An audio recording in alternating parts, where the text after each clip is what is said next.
Hello viewers, welcome to my channel. দেখো আজ এই সব জিনিস দিয়ে কি বানাই চলো দেখি। আজ পূর্ণিমা, তাই অনেকে উপোস করে খুঁজে পায় না যে কি খাবে, তাই তাদের জন্য একটা সিম্পল রেসিপি নিয়ে চলে এসেছি। এখানে একটুখানি গাজর কাটা আছে, এখানে একটু আলু, এটা ওলকপি, এটা নারকেল, এটা শিম, এটা বিনস, আরও অনেক ভেজিটেবল আপনারা অ্যাড করতে পারেন। আমি এই কয়েকটি উপকরণ দিচ্ছি। চলো দেখা যাক আর কি কি দিই এবং আর কি এটা দিয়ে কি বানাই। আর এখানে আছে মটরশুঁটি, এখানে আছে ধনেপাতা কুচি। আর এবার এটা হচ্ছে সাউ চাল, আমরা সাউ চাল বলি, কে কী এটাকে বলো জানিও কমেন্টে। যাই হোক, এটা এক প্রকার ঘাসের বীজ আমি যতদূর জানি। তোমরা যদি এর আসল নাম জেনে থাকো তো কমেন্টে জানিও। এটা দেখতে খুব একটা সাবুদানার মতো, কিন্তু সাবুদানা নয়। আর এটা হচ্ছে অড়হর ডাল, এটা হচ্ছে মুগের ডাল, এটা হচ্ছে বুটের ডাল।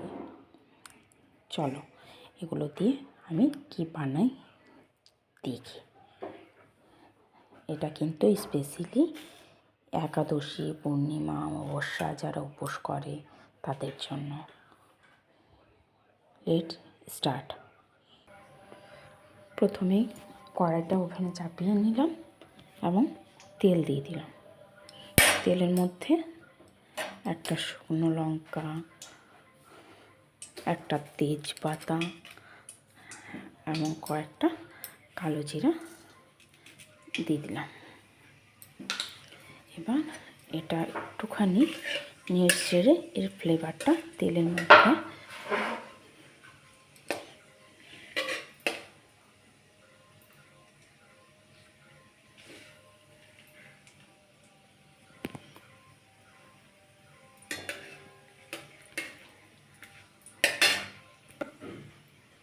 এবার এর মধ্যে গাজরগুলো দিয়ে দিলাম।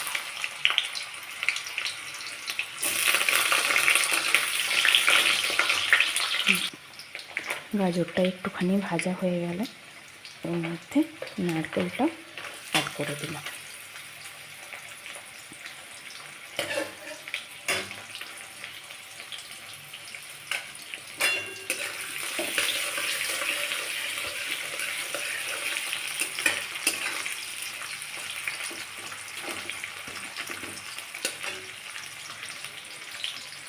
তারপর সব সবজিগুলো একে একে আমি অ্যাড করে দিচ্ছি। এটা ওলকপি, আলু, সিম, বিনস সব অ্যাড করে দিলাম, কিন্তু মটরশুঁটি আর ধনেপাতাটা বাকি, ওটা ঠিক নামাবার কিছুক্ষণ আগে দেবো।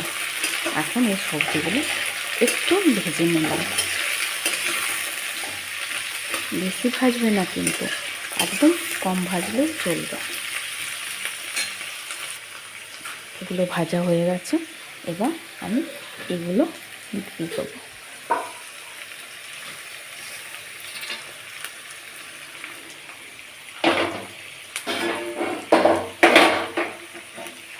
এগুলো দিয়ে দিলাম। এবার এটাও একটুখানি ভেজে নেব। চলো দেখি এর মধ্যে কি মশলা অ্যাড করা যায়।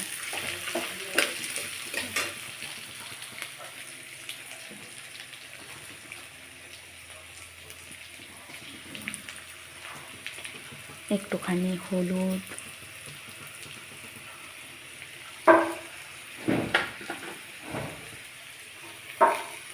একটুখানি লবণ,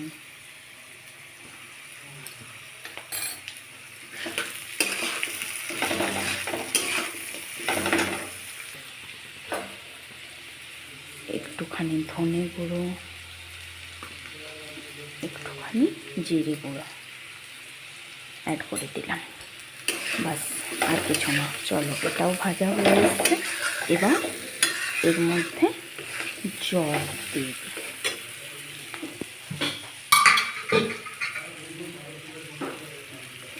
জল দিয়ে দিলাম।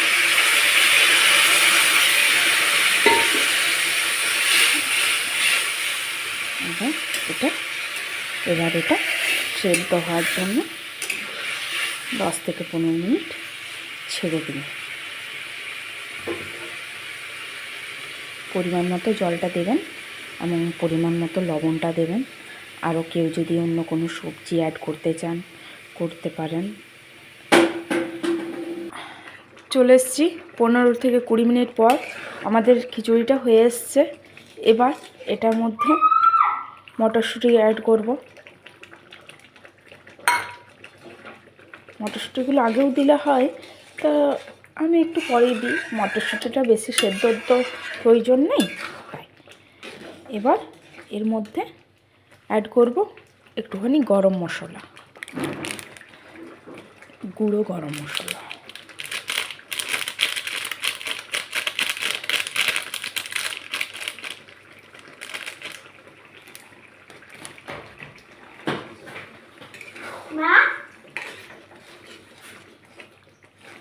চলো আজ খিচুড়িটা রেডি। আর আমি প্রথমে বলতে ভুলে গেছিলাম, আমি যে লবণটা ইউজ করেছি সেই লবণটা হচ্ছে সিন্ধুক লবণ, যেটা উপোস করে খাওয়া যায়। তোমরা কি উপোস করলে সিন্ধুক লবণ খাও? কমেন্টে জানিও।